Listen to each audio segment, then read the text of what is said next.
இயேசு உங்களை நேசிக்கிற பிரியமானவர்களை, இந்த நாளில் ஆண்டவர் நம்மளோடு பேசும்படிய வேதத்திலிருந்து 2 வசனங்கள் கூட வாசித்து ஆண்டவர் நமக்கு கற்றுக் கொடுக்கக்கூடிய புரிந்து கொள்ளக்கூடிய காரியத்தை பார்ப்போம். அது சங்கீதங்களின் புஸ்தகம் 3வது அதிகாரம் 17-18 வசனம் இப்படியா சொல்லுகிறது: கர்த்தருடைய கிருபையோ அவருக்கு பயந்தவர்கள் மேலும் அவருடைய நீதி அவர்கள் பிள்ளைகளுடைய பிள்ளைகள் மேலும் அனாதியாய் என்றென்றைக்கும் உள்ளது. அவருடைய உடன்படிக்கையை கைக்கொண்டு அவருடைய கட்டளைகளின்படி செய்ய நினைக்கிறவர்கள் மேலே உள்ளது. அவருடைய உடன்படிக்கையை கைக்கொண்டு அவருடைய கட்டளைகளின்படி செய்ய நினைக்கிறவர்கள் மேலே ஆண்டவருடைய கிருபை உள்ளது என்று சொல்லப்படுகிறது. பிரியமானவர்களே, அநேக நேரங்களில் நாம் ஆண்டவருடைய கிருபை இல்லை, ஆண்டவர் நமக்கு உதவி செய்ய மாட்டேன்றாரே, எப்படி சோதிக்கப்படுகிறோம். பலவிதமான ஒரு குழப்பமான சூழ்நிலைகள், ஒரு தேவை நம்மளை நெருக்கும் பொழுது, ஒரு பயம் நெருக்கும் பொழுது, ஒரு பாடுகள் நம்மை சூழ்ந்து கொள்ளும் பொழுது, ஏதோ ஒரு நமக்கு தாங்க முடியாத ஒரு காரியங்கள் வரும் பொழுது ஆண்டவர் நம்மளை கைவிட்டார் என்று நினைக்கிறோம். பிரியமானவர்களே, ஆனால் வேதம் சொல்லுகிறது, கர்த்தருடைய கிருபையோ அவருக்கு பயந்தவர்கள் மேலும் அவருடைய நீதி அவர் பிள்ளைகளுடைய பிள்ளைகளின் மேலும் தங்கும் என்று சொல்லப்படுகிறது. பிரியமானவர்களே, ஒருவேளை உங்கள் சூழ்நிலைகள் அப்படி தோணலாம், ஆனா ஒரு நாள் ஆண்டவர் கைவிட மாட்டார். கர்த்தருடைய பிள்ளைகளை, அவருக்கு பயந்து இருக்கிறவர்கள் மீது ஆண்டவருடைய கிருபை என்றும் இருக்கிறது என்று சொல்லப்படுகிறது. இரண்டாவது பார்த்தீங்க அப்படின்னு சொன்னா, அவருடைய நீதி அவருடைய பிள்ளைகளுடைய பிள்ளைகள் மீது, பிள்ளைகள் மீதும் பிள்ளைகளுடைய பிள்ளைகளின் மீதும் 2ஆம் 3ஆம் 4ஆம் தலைமுறை வரைக்கும் அவருடைய நீதி விளங்கும் என்று வேதம் சொல்லுகிறது. பிரியமானவர்களே, நான் என்ன செய்யறேனோ அது என் பிள்ளையையும் பிள்ளையுடைய காரியத்தையும் பாதிக்கும். நான் ஒரு காரியத்தை செஞ்சேன் அப்படின்னு சொன்னா யாருக்கும் ஒரு பாதிப்பு உண்டாக போகிறது. ஒருவேளை ஏதோ ஒரு காரியத்துக்கு, ஆண்டவருடைய காரியத்துக்கு நம்ம வாழ்கிறோம் அப்படின்னா அதில் நீதியோடு நாம் செயல்படும் பொழுது ஆண்டவர் நம்முடைய சன்னதிகளை ஆசீர்வதிக்க வல்லமைகளோடு இருக்கிறார். பிரியமான விசேஷமாய் கர்த்தருக்கு விரோதமான காரியத்தை நாம் செய்வோம், கர்த்தருக்கு பயமில்லாதபடிக்கு பாருங்க, கர்த்தருக்கு பயந்து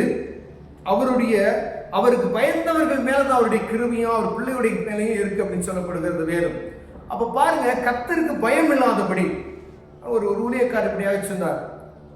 அதாவது ஆண்டவருடைய காணிக்கப்பட்டி மேல கை வச்சா ஒரு டிரான்ஸ்பார்மர்ல, ஒரு ஹை வோல்டேஜ் டிரான்ஸ்பார்மர் இருக்கு பார்த்தீங்களா, அதுல கொண்டு போய் கையை விடுறதோட ஆபத்தானதான். அதுல விட்டா தப்பிச்சிருவான், ஆனா இதை தொட்டா அவன் பயங்கரமான ஒரு ஆபத்தில் மாட்டிக்கொள்ளுவான் என்று வேதம் சொல்லுகிறது. ஏன்னா இது கர்த்தருடையது.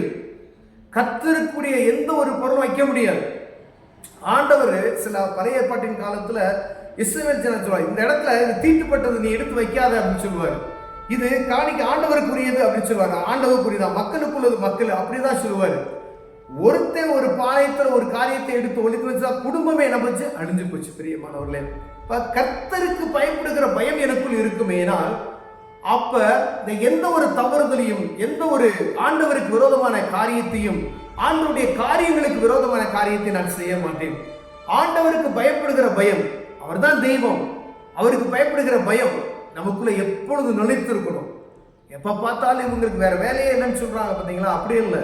முதல்ல ஆண்டவரை அறிந்து கொண்ட பிள்ளைகள் அவருடைய பாதையில சரியா நடக்கணும். பாருங்க, அநேக நேரங்களில் ஆண்டவருடைய காரியத்திலேயே நம்ம தவறுதலாய் நடக்கிறோம். அவருடைய காரியத்தை அபகரித்துக் கொள்ளணும், சொத்துக்களை அபகரித்துக் கொள்ளணும், அநேக தேவைகளை நிறைவேற்றிக் கொள்ளணும்னு சொல்லி ஆண்டவர் பார்த்து கொண்டு சும்மா இருக்க மாட்டார். அப்ப பாருங்க, 3ஆம் 4ஆம் தலைமுறை வரைக்கும் என்ன செய்யுமா, இன்னைக்கு வாங்கி சுகமா இருந்துடலாம். இன்னைக்கு ஒரு பொருளை அபகரித்து வைத்துக் கொண்டு சுகமா இருக்கிறது போல, செல்வந்தனை போல ரொம்ப மேட்டிமையாய் நல்ல செல்வ செருக்காய் இருக்கலாம். ஆனால் ஆண்டவர் உங்க தலைமுறைகளை ஆண்டவர் கண்டிப்பா, பிரியமானவர்களே, அது 3ஆம் 4ஆம் பிள்ளைகளுடைய பிள்ளைகளை என்ன செய்யுமா, அது பாதிக்குமா. இதுதான் பைபிள் ஆண்டவர் எழுதி வைத்திருக்கிறார். கர்த்தருடைய காரியத்துல நம்ம கவனமா இருக்கணும். அவருக்கு பயந்தவர்கள் மீது அவர் கிருபை எப்பயும் இருக்கு, அவருடைய நீதி பிள்ளைகளுடைய பிள்ளைகள் மீதும் இருக்கு என்று வேதம் சொல்லுகிறது. அப்ப அவருக்கு பயந்து நடந்து அவருக்கு உண்மையாய் இருக்கிறவர்களை ஒரு நாள் ஆண்டவர் வெட்கப்படுத்தவே மாட்டார்.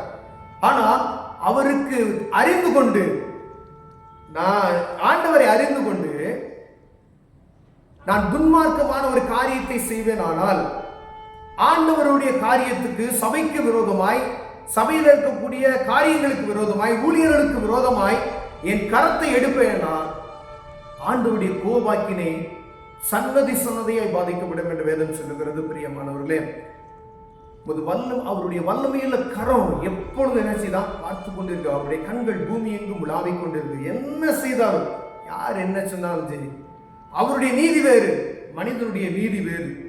அவர் கொடுக்கிற நீதி வித்தியாசமா இருக்கும். பிரியமானவர்களே, அவர் எதை செய்யணுமோ அதை சரியான நேரத்தில் நமக்கு செய்வார். சில நேரம் நமக்கு பாடு வருவது போல நமக்கு தோன்றும். ஆனா ஆண்டவர் அந்த பாடுகள் வழியாய் அழைத்து கொண்டு நல்ல ஒரு செல்வமான ஒரு காரியத்தை நமக்கு காண்பிப்பார். வனாந்தரத்தின் வழியாய் நடந்து வரும்போது பாடுகள் தான். ஆனால் கானான் தேசத்துக்கு அழைத்து கொண்டு போறார். பார்த்தீங்களா, பாலும் தேன் ஓடுகிற தேசத்துக்கு ஆண்டவர் அழைத்து செல்கிறார்.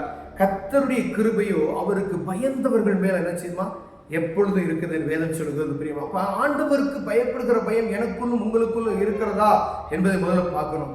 ஒருவேளை ஆண்டவருக்குரிய பயம், நான் அப்பா அம்மாவுக்கு பயப்படுகிறேன் அந்த பயம் வேற, ஒரு அதிகாரிக்கு பயப்படுகிற பயம் வேற.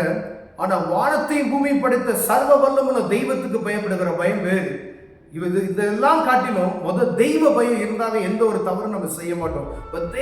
தெய்வத்துக்கு பயப்படுகிற பயம் எனக்குள்ள இருக்குமே, எந்த ஒரு தவறும் எனக்குள்ள இழைக்க மாட்டோம். பாருங்க, அப்பா கூட மன்னிச்சிருவாரு அப்படின்ற, எங்க அப்பா தானே, எங்க அம்மா தானே, எங்க சொந்தக்காரங்க தான் அப்படி நினைக்கலாம். ஆனா வானத்தையும் பூமியும் படைத்தது கிருபை உள்ளவர். ஆனா தவறுதான காரியத்துல செய்யும் பொழுது அவருடைய பார்வைக்கு நம்ம தப்பித்துக் கொள்ள முடியாது. ரொம்ப கவனமா இருக்கும்படி ஆண்டவர் விரும்புகிறார்.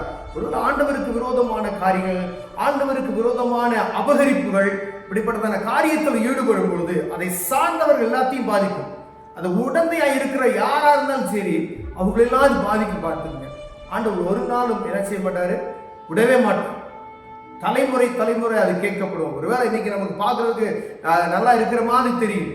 ஆண்டவருடைய ஆலயத்தின் மீது கரத்தை வைத்தா, ஆண்டவருக்கு சொந்தமான காரியத்தின் மீது உங்க கரத்தை வச்சோம் அப்படின்னு சொன்னா, அபகரிக்கணும்னு நினைச்சோம்னா ஆண்டவர் அவருடைய கரத்தை நீட்டுவார். பிரியமன், அவரை கரத்தை நீட்டினா பார்த்தா அதை தாங்க முடியாது.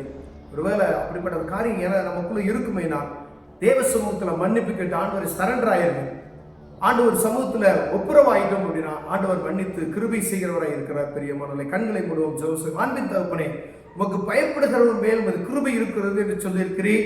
உங்களுடைய நீதி தலைமுறை தலைமுறையாக இருக்கிறது என்று சொல்லியிருக்கிறேன். ஆண்டவரே, எங்களுக்குள்ள கர்த்தருடைய பயமற்று ஆண்டவருக்கு விரோதமான காரியங்கள் ஏதாவது செய்திருந்தா மன்னித்தருங்க. ஆண்டவரே, உங்களுடைய கோபாக்கினை எங்கள் மீது பொருளாத அப்படி காத்துக்கொள்ளுங்க. இயேசுவின் நாமத்தில் பிதாவே, ஆமென்.